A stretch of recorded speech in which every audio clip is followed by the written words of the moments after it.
what unfolded in Parliament today was hilarious. But I think hilarious is the way I look at it, because I'm very amused at the lack of facts and how people get reduced to real comic figures when they're filled with hatred and they have nothing to do but do some uninformed grandstanding. So Rahul Gandhi, I think, has embarrassed himself. This is his worst ever.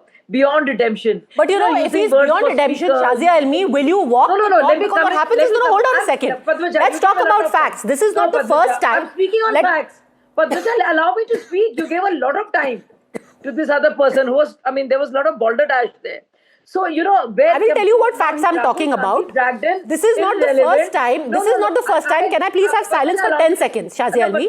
This is not the first time that Rahul Gandhi has been accused of breach of privilege by your party.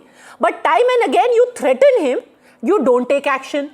Are you going to take action this time around? In 2023, you accused him of breach of privilege for making unparliamentary remarks against Prime Minister. But of course. Nishikant Dubey said breach of privilege has happened. 2022, again Nishikant Dubey moved a breach of privilege motion against Rahul Gandhi for inciting people.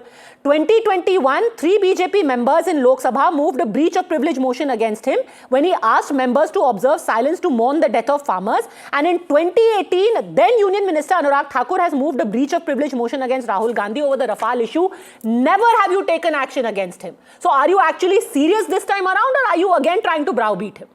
So let me finish, because I heard the other speaker. Of course we are serious, and it's out there. I think Kiren Rijiju has spelled it out, and there's a whole statement on it. And Hardeep Puri has said what he had to say. It's a very detailed press conference, and we all heard it.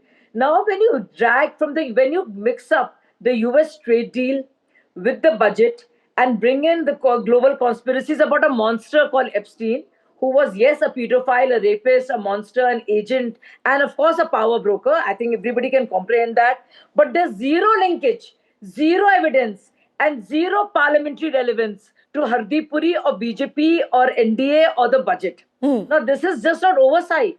It is complete deviousness. You can call it intellectual laziness, but I think this was laziness, but this was complete. It was evil.